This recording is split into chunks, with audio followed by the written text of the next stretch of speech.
So, you want to own a football club. You've got the money. 9 figures, maybe 10. You've watched other owners do it. Walk into a stadium on a Saturday afternoon, 60,000 people on their feet, singing your name before you've spent a single pound on a player. It looks like the ultimate purchase.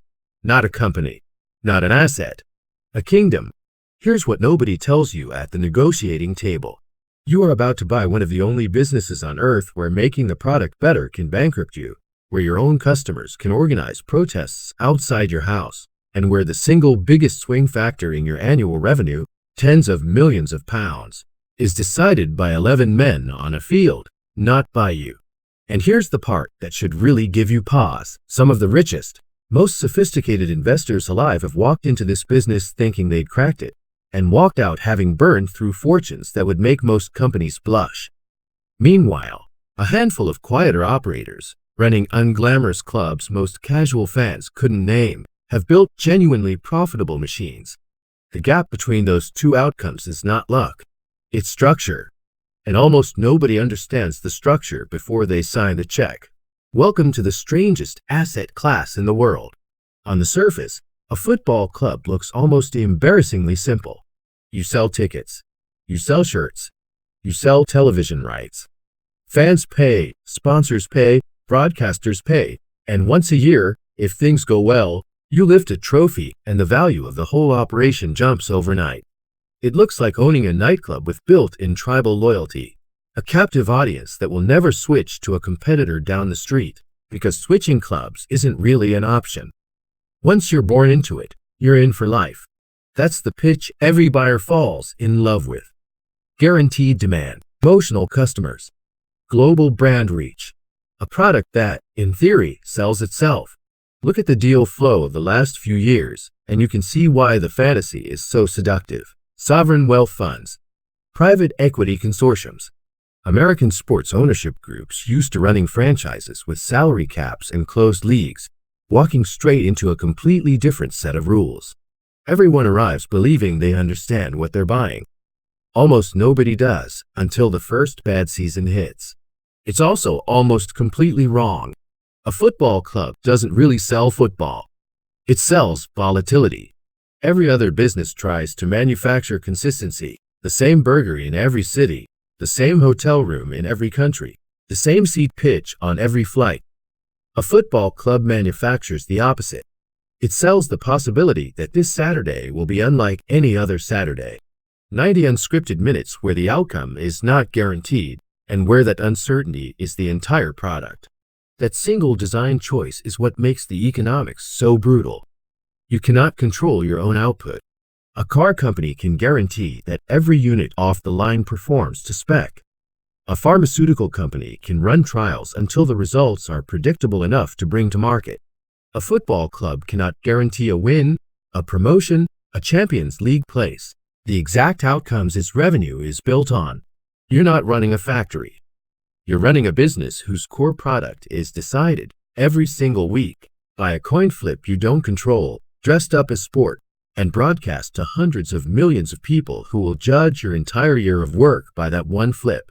Let's talk about the price of admission, because it is nothing like buying a normal company. At the very top, entry cost isn't measured in tens of millions. In 2022, the takeover of Chelsea Football Club closed at a headline figure of £4.25 billion, with £2.5 billion as the sale price and a commitment to invest a further £1.75 billion over the following decade.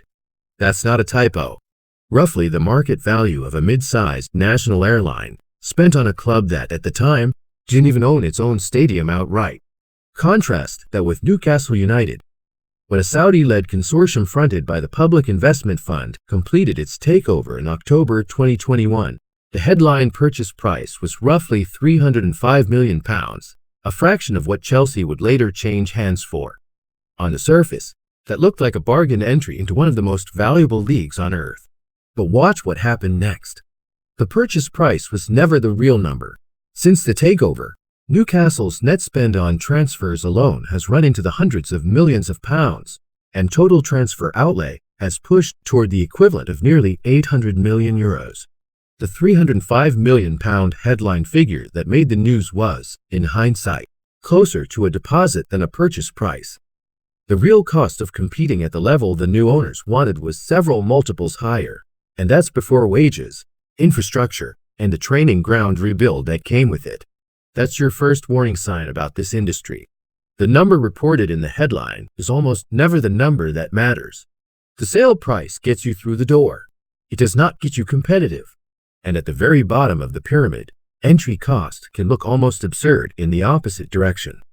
In December 2018, League One club Bury Football Club, founded in 1885, winners of 2 FA Cups, was sold for £1.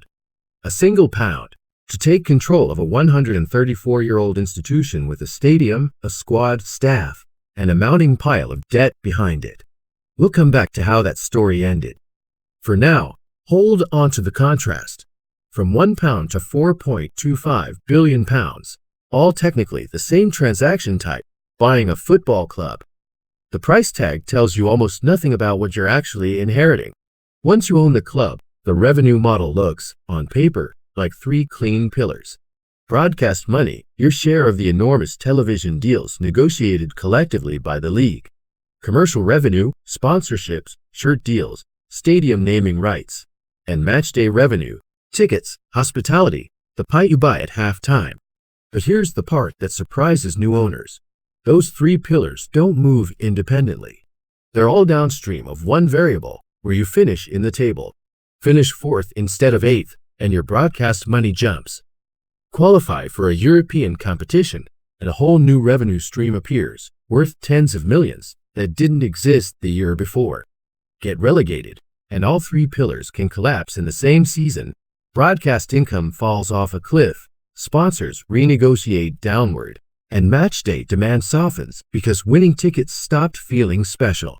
There's a second, quieter mechanism most fans never think about. The player is an asset on the balance sheet. When a club buys a player, that transfer fee isn't recorded as an instant expense. It's spread out, amortized, over the length of the contract, the same way a business depreciates a piece of machinery. Sell that player later for more than his amortized book value, and the profit shows up as revenue. This is why elite academies quietly function as some of the most profitable divisions inside a football club. A teenager who cost almost nothing to develop can be sold years later for tens of millions, booked almost entirely as pure profit. It's a mechanism most fans never see, and it's often the difference between a club posting a loss or a technical profit in a given year. In most industries, revenue is something you build steadily. In football, revenue is something you're partly awarded, based on a competition you don't fully control, and partly manufactured through an accounting mechanism tied to human beings.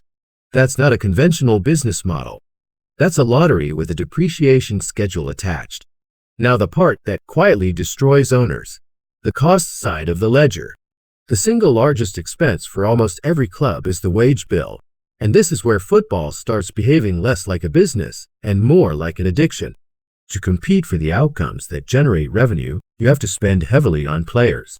But spending heavily on players is exactly the behavior regulators are trying to stop clubs from doing to themselves. Under the framework the Premier League has just approved, replacing the old loss-based rules from the 2026/27 season, clubs will be restricted to spending 85% of their football revenue on squad costs and net losses from player sales, with a limited multi-year allowance to exceed that threshold before facing a levy or sporting sanctions.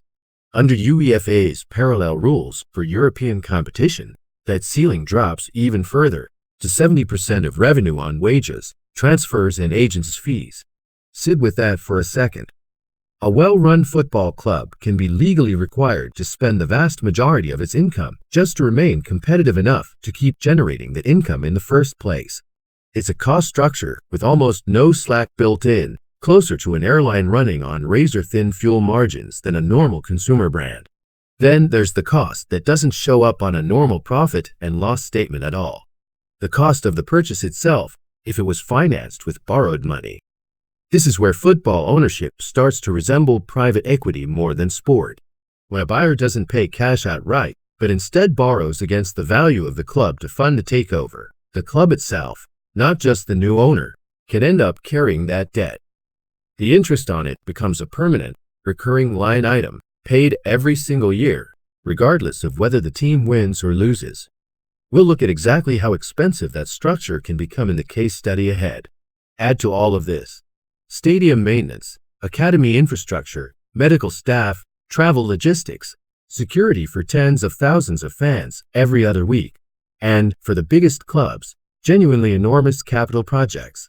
New or redeveloped stadiums can run into the hundreds of millions of pounds, financed years before a single extra seat generates revenue to pay it back.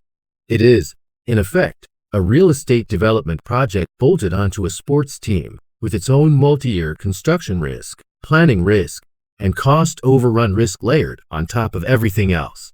This is a business where the biggest expenses are largely mandatory, substantially outside your direct control, and directly tied to a result you cannot guarantee. Here's where the fantasy really falls apart. Trap 1. Performance and profitability pull against each other. In almost every industry, doing your job well and making money point in the same direction.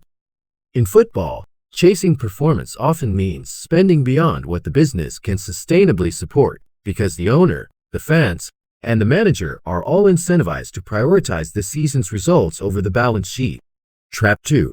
Your customer base can turn on you publicly, loudly, and organized. Try running any other consumer brand where your customers can march outside your headquarters demanding you sell the company, and where the media covers it as front-page news for years, not days. Fan protest is a recurring, structural risk in this industry, unlike almost anywhere else in commerce. Ownership groups have faced sustained, organized boycotts and demonstrations that lasted not weeks, but the better part of 2 decades. Trap 3. Relegation. In leagues with promotion and relegation, a club's entire revenue tier can be downgraded in 90 minutes on the final day of the season. Broadcast income can fall by tens of millions of pounds overnight, while wage contracts signed for the higher division remain legally binding. Very few businesses in the world face a cliff edge that severe, that fast, based on a single day's performance. Trap 4. Regulatory whiplash. The rules of the game you're playing, financially, can change underneath you. The shift away from the old profitability rules toward the new squad cost ratio system is exactly this kind of shift, an entirely new financial framework that clubs must now build multi-year strategy around, with real sporting sanctions for clubs that get the calculation wrong. Trap 5. Illiquidity.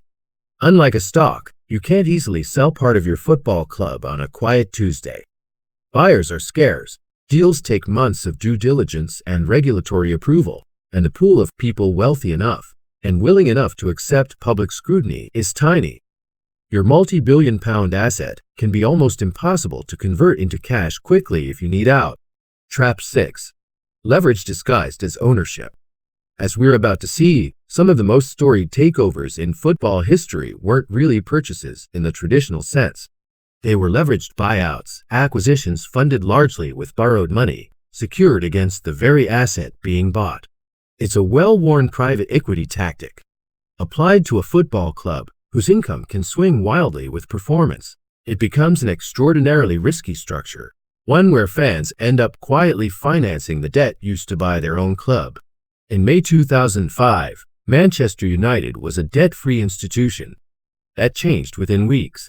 A takeover completed that summer financed the purchase largely through borrowed money, secured against the club's own assets and future revenue, a leveraged buyout. The same structural playbook used to acquire ordinary companies, applied here to a football club with a global fan base and a stadium that had never carried this kind of financial burden before. The consequences played out over 2 decades. By various independent estimates, the club's total net interest cost on that debt has climbed past £1 billion across the near 20 years since the takeover. Money paid not to players, not to the stadium, not to the academy, but simply to service borrowing used to acquire the club in the first place. On top of that, over £150 million has been paid out in dividends to the ownership family across the years, even during seasons when the club's on-pitch performance and infrastructure, including reports of a leaking stadium roof, suggested underinvestment elsewhere. Here's the lesson underneath the headline number.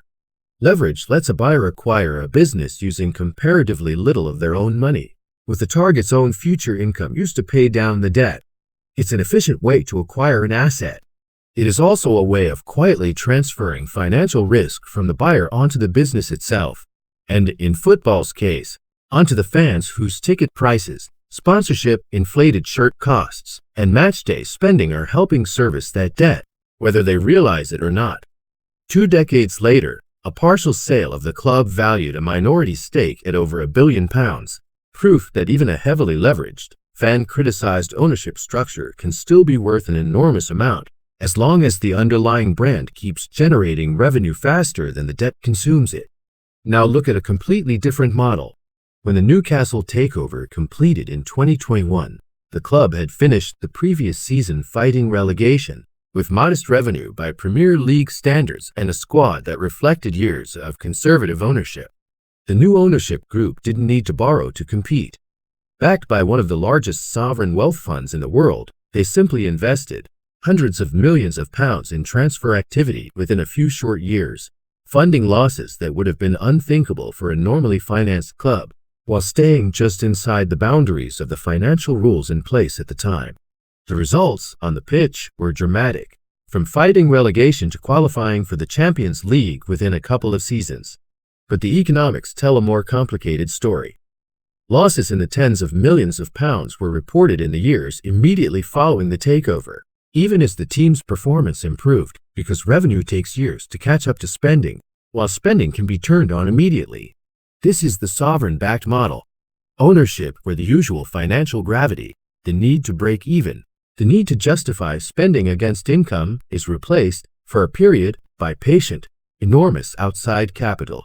It can transform a club's competitive standing far faster than organic revenue growth ever could. But it also raises the exact question regulators have spent the last several years trying to answer. If a club's spending is no longer meaningfully tied to its own football revenue, does the competition itself remain fair to clubs who don't have access to that kind of capital? That tension is precisely why the new squad cost ratio framework exists, and why it applies the same 85% ceiling to every club, regardless of the size of the fortune standing behind the badge. Now the story that shows what happens when none of the above protections exist. Bury Football Club had survived for 134 years, including 2 FA Cup wins in the early 20th century, before the ownership model finally broke it. In 2013, the club was bought out of a previous financial crisis. Under the ownership that followed, the club's operations were funded substantially through loans from the owner's other business interests, loans that were later converted into shares within the club. It's a structure that can work perfectly well, right up until the owner's other businesses run into trouble of their own. When they did, the money supporting Bury's wages and operations simply stopped. In December 2018, the club was sold for £1 to a new owner. Within months, players and staff were being paid late. A proposed rescue takeover collapsed at the last moment in August 2019, with no proof of sufficient funds to continue as a viable professional club. The English Football League took the almost unprecedented step of expelling Bury entirely, the first club removed from the league system in almost 30 years. A 134-year-old institution with a genuine, loyal fan base still turning up in the thousands right up to the end, was gone from professional football within a matter of months. The lesson isn't really about incompetence. It's structural. Bury's revenue, like every club outside the elite tier, was modest and largely fixed: gate receipts, sponsorship, a small broadcast share. Its costs, like every club chasing results, were flexible upward but rarely flexible downward once committed. The moment external funding disappeared, there was no cushion left. No broadcast deal large enough to absorb the shock. No sovereign wealth fund to step in. Just a stadium, a squad under contract, and creditors. Most companies that lose their financing can shrink, restructure, and survive in a smaller form. A football club, contractually and competitively, often cannot shrink fast enough to survive the same shock. Picture the same club, same ownership group, same wage bill, 12 months apart. In the good year, they finish in a European qualification spot. Broadcast money rises. A new continental competition adds tens of millions in revenue nobody budgeted for at the start of the season. Sponsors extend deals early, at higher rates because the brand is trending. Season ticket renewals hit record highs. The academy sells a graduate for a fee many times his book value, and that shows up as pure profit. On paper, this looks like one of the best performing businesses in the country that year. In the bad year, a few refereeing decisions go the wrong way, an injury crisis hits at the wrong moment, and the club finishes bottom instead of mid-table. Relegation triggers a broadcast income collapse. Sponsors invoke performance clauses to renegotiate downward. Star players, contractually entitled to leave under relegation release clauses, depart for a fraction of their market value because the club has no leverage left. The wage bill, built for a higher division, doesn't shrink nearly as fast as the revenue does because most of those contracts were signed months, sometimes years, before relegation was ever a realistic outcome. Same ownership, same brand, same stadium, and the business can swing from one of the best performing companies in the country to one requiring emergency cash injections inside a single season. No industry outside of football produces that kind of swing based on results that are, to a meaningful degree, genuinely outside the owner's control. Football clubs teach a lesson that applies far beyond sport. The industries that look the most emotionally guaranteed are often the most financially fragile. Demand for football will never disappear. That part of the fantasy is true. But guaranteed demand for the product doesn't mean guaranteed profitability for the business. The very thing that makes fans loyal, the emotional, almost irrational devotion to a result they can't control, is the same force that pressures owners into spending decisions that no calm, rational operator would make in any other industry. Compare the three case studies side by side, and the pattern becomes obvious. Leverage without discipline quietly drains value out of a global brand for 2 decades before the market ever notices, because the brand is strong enough to absorb the damage.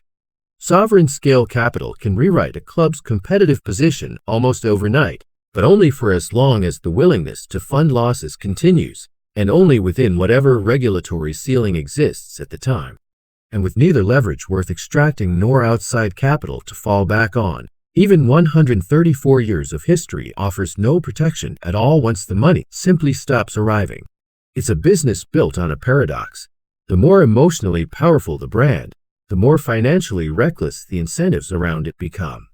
That's why some of the wealthiest people on earth have poured fortunes into clubs and still watched value evaporate, while a smaller number of disciplined operators, the ones willing to prioritize the balance sheet over the badge, have quietly built some of the most valuable sports franchises in the world. Owning a football club was never really about buying a business. It was about buying belief from tens of thousands of strangers, delivered every other Saturday, whether the numbers or not. And belief, it turns out, is the most expensive thing money can buy.